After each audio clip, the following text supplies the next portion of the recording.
mais sobre as manobras de RCP e suporte básico de vida, é fato ressaltar que todo indivíduo tem capacidade de realizar essas manobras. Inclusive, é fundamental que todo mundo conheça sobre elas e se tornem capazes de ajudar uma pessoa que se encontra, por exemplo, em uma parada cardiorrespiratória. O SBV é uma cadeia linear que compreende o momento que você encontra de forma precoce essa parada cardiorrespiratória no indivíduo, que você aciona a ajuda e o DEA, que você inicia as compressões e, por fim, que você dá início à desfibrilação. É extremamente importante porque uma pessoa com parada cardiorrespiratória sem RCP, em pelo menos 1 minuto, já diminui em 10% a sobrevida. Então, consequentemente, é fundamental que você saiba identificar, que você saiba aplicar essas manobras para que ajude na sobrevivência daquela pessoa.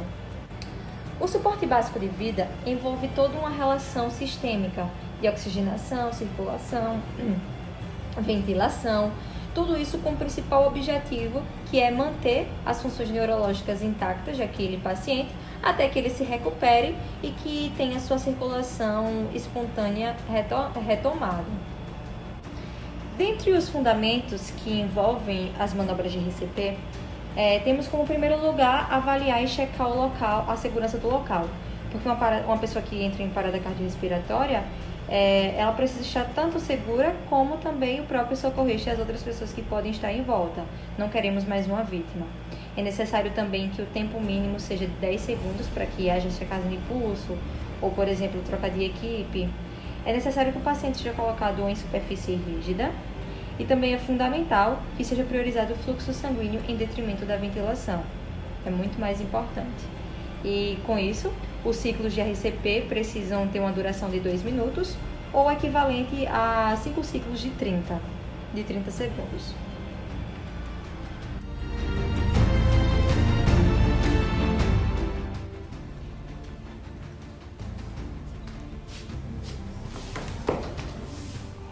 Ao se deparar com uma pessoa caída no chão, no meio da rua ou em qualquer outro local, e você tem em mente as manobras de suporte básico de vida, a primeira coisa que você tem que saber antes de salvar essa pessoa é checar o local. Se onde ela desmaiou tem alguma coisa que pode colocar em risco outras pessoas ou até mesmo a sua vida. Não queremos mais vítima. Depois disso, o primeiro passo é checar a responsividade do indivíduo. Senhor, está acordado? Senhor? Se ele não estiver responsivo, isso já é um grande indicativo de uma parada cardiorrespiratória. Você pode fazer o chamamento ou você pode visualizar através das expansões torácicas, por causa da respiração, ou ainda, se ele fizer algum movimento de peixe fora d'água, também pode ser um grande indicativo. A segunda etapa das manobras de suporte básico de vida é você pedir ajuda a qualquer pessoa que estiver na sua frente, de maneira bastante rápida, seja na rua, seja em casa. Pedir para que com urgência eles liguem para a emergência, que normalmente é o SAMU, com o número 192. E também pedir a alguém, ou no local que você esteja, o aparato do DEA, que vai ajudar nesse processo das compressões por meio da desfibrilação. A terceira etapa é a etapa em que de fato você vai identificar se o paciente vai estar em parada cardiorrespiratória ou em parada respiratória. Você vai elevar um pouco a cabeça dele, nessa região do pescoço, você vai pegar seus 2 dedos e vai ver se consegue sentir o pulso carotídeo. Nesse momento, se você sente o pulso, mas não sente que ele está respirando, até mesmo pela própria expansão torácica, você vai perceber que é uma parada somente respiratória.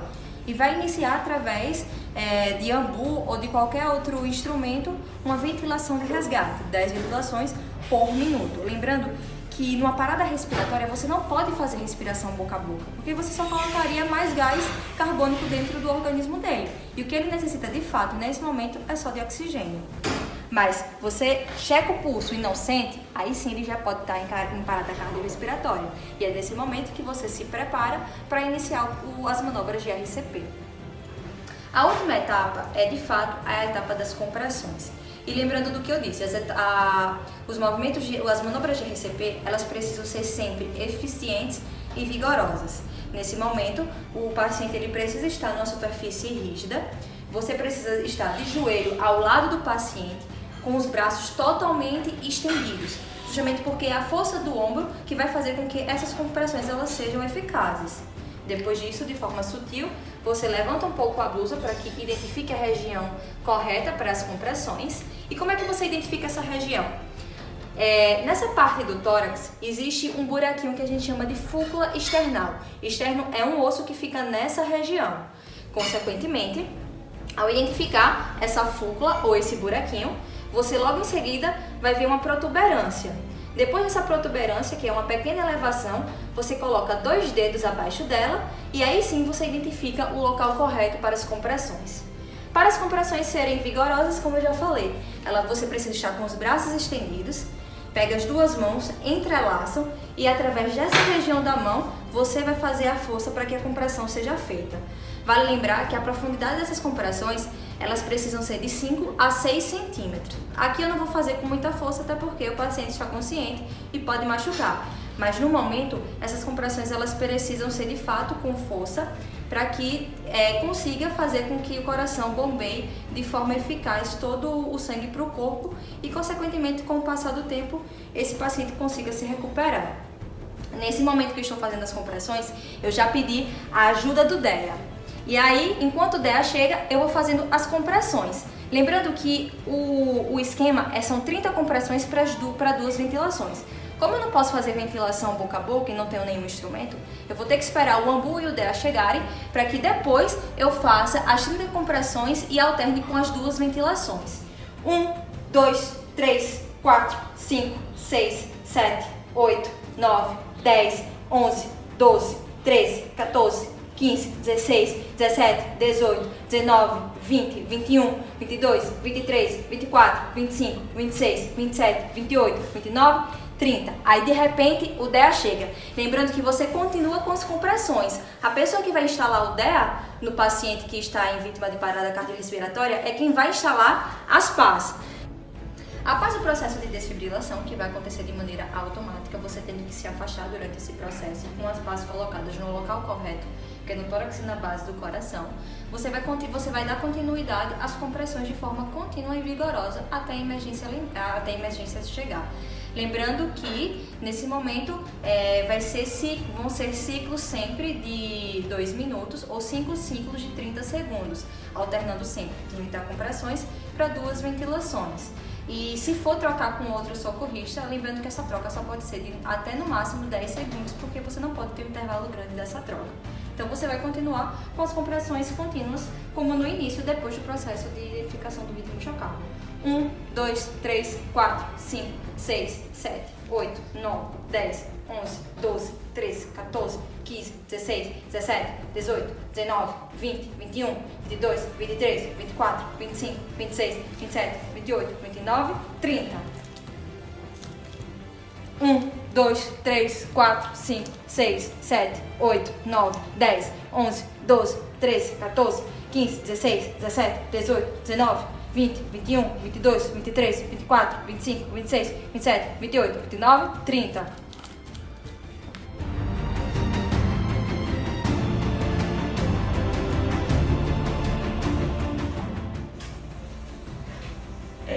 Bom, agora eu vou realizar a manobra de Alvase, que é a obstrução por via aérea por corpo estranho, no bebê ou no lactente, o que é muito comum em casos de urgência e emergência, em caso de engasgo de bebês, né?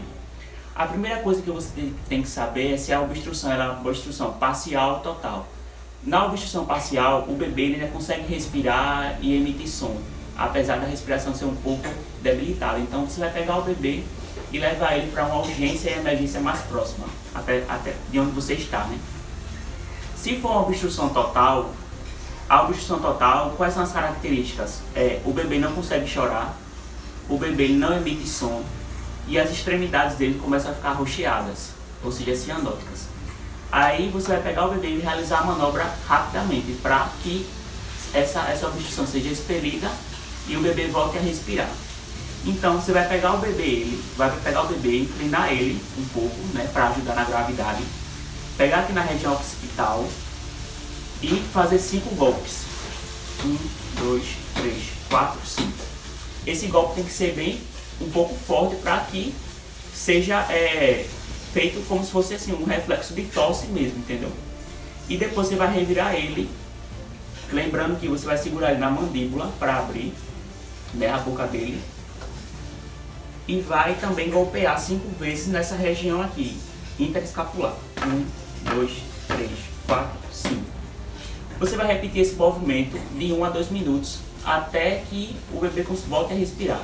Se o bebê não voltar a respirar e começar a ficar inconsciente, você deve fazer a RCP.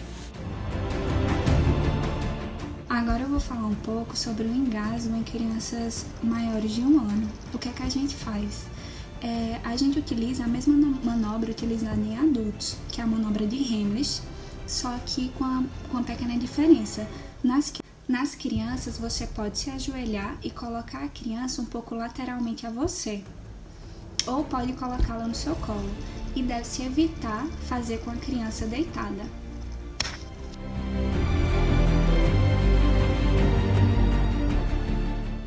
Agora, imaginando que esse meu travesseiro é a minha criança, como é que eu realizo essa manobra de Heimlich? A criança aqui, posicionada no meu colo, eu vou pegar essa minha mão dominante, vou fechá-la e com essa minha parte do dedão, eu vou colocar em cima do abdômen da criança. Coloquei em cima, com essa outra mão eu venho, fecho e faço o movimento de dentro para cima. São com essas compressões que eu vou realizar a pressão para expulsar o corpo estranho da criança.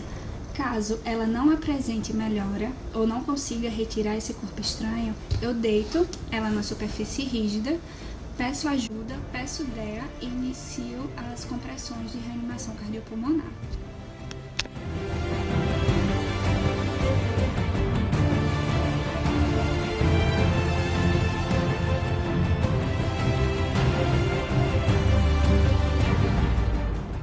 Agora eu vou falar um pouco sobre as manobras que são feitas para o OVAS, que são as obstrução de vias aéreas por corpos estranhos.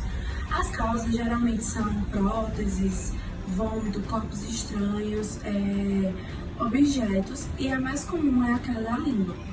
Quando ocorre a queda da língua, existem 2 manobras que podem ser feitas para que essa obstrução acabe. Obstrução por queda da língua, existem 2 manobras que podem ser feitas. A primeira é a chin lift, que nada mais é do que você elevar a cabeça, tendo cuidado, né, claro.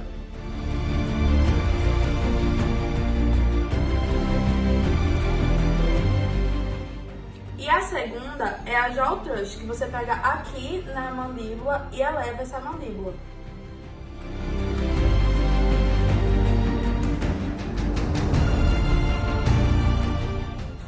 A OVAS ela pode ser leve ou grave. Nos casos leves, o indivíduo tosse muito por conta de uma irritação na mucosa, por conta dessa via aérea obstruída. Então, o procedimento que deve ser feito é incentivar essa tosse para que a via aérea seja desobstruída e acompanhar a evolução para que o caso não seja grave. Quando a OVAS é grave, ou ela evolui da leve para grave, o paciente ele não consegue falar, não consegue respirar, apresenta cianose e ele também não consegue tossir ou a tosse é muito fraca. E um sinal disso, da obstrução grave, muito presente, é o sinal universal da angústia, que é o paciente levar as mãos para o pescoço. As casos de obstrução grave, a manobra que é feita é a manobra de Heimlich, que ela inclusive ficou muito famosa por um caso de um gerente de um restaurante que realizou e foi por isso que o paciente sobreviveu. Então, para realizar ela é muito fácil. Você faz a mão do surfista, que é assim que a gente chama, e deixa o paciente em pé do seu lado. Tudo isso tem que ser feito de forma muito rápida. Você coloca o pé, para caso o paciente caia, você tenha apoio para segurá-lo. Você bota um pé entre as pernas do paciente e o outro pé para dar o apoio. E faz a mão do surfista. Com o dedo mindinho, você procura o umbigo do paciente. Quando você achar o umbigo, você vai girar a mão e puxar para a outra. Quando a mão estiver nesse movimento, você vai fazer movimentos de entrar e puxar, movimentos de J. Ou seja, você vai procurar com a mão do surfista o umbigo do paciente, vai girar a mão e puxar para a outra. E fazer movimentos para dentro e para cima. Para dentro e para cima. Esses movimentos eles precisam ser rápidos e precisam ser fortes, para aquele corpo estranho que está obstruindo aquela via aérea conseguir sair.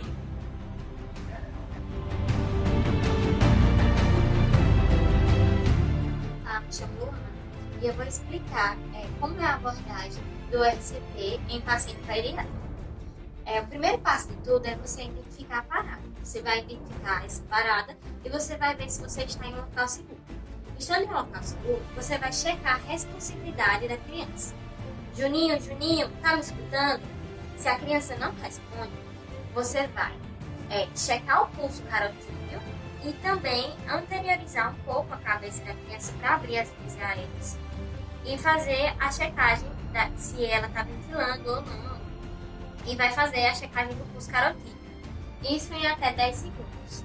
Se a criança não responde e se ela não está ventilando, ela está em uma parada cardiorrespiratória. Então você vai solicitar alguém ou você mesmo vai ligar para o 192 e se tiver alguém presente você solicita o DEA, onde você estiver. Enquanto isso, você vai começar a iniciar as manobras na criança de compressão. O que você vai fazer? Você vai utilizar a região hipotenada da sua mão e vai ficar localizado 2 dedos acima do ângulo external, que é o ângulo de Louis. As compressões, elas devem ser rítmicas. Seu braço, ele deve estar estirado e o peso deve vir dos seus ombros. Você vai se posicionar ao lado do paciente, de joelhos, e vai começar essas compressões. Essas compressões, elas devem ser feitas 30 compressões para 2 ventilações, se você estiver sozinho. E se você estiver com outro socorrista, você vai fazer 15 compressões para 2 ventilações. As compressões, elas devem... você deve comprimir 1/3 do tórax do paciente e deve ser feita uma compressão de qualidade e rítmica. Assim, 1, 2, 3, 4, 5, 6, 7, 8, 9, 10, 11, 12, 13, 14, 15, 16, 17, 18, 19, 20, 21, 22, 23, 24, 25, 26, 27, 28, 29, 30. A partir disso, você faz as ventilações, observa sempre a expansão do tórax. A partir disso, você, quando chegar ao DEA, o DEA, o que ele é um desfibrilador externo automático. Ele vai avaliar se o paciente está em ritmo chocável ou não. Se ele estiver em ritmo chocável, vai ser aplicado o choque e você vai continuar a receber. A partir da chegada do DEA, você vai colocar ele nos locais indicados, na região do tórax, no ápice e na base do coração. Como eu falei anteriormente, o DEA ele vai checar se esse paciente está em ritmo chocável ou não. Se ele estiver em ritmo chocável, ele vai aplicar o choque e depois você vai continuar as manobras de RCP até a chegada do atendimento de emergência que você solicitou no começo da identificação desse paciente. E é isso, basicamente.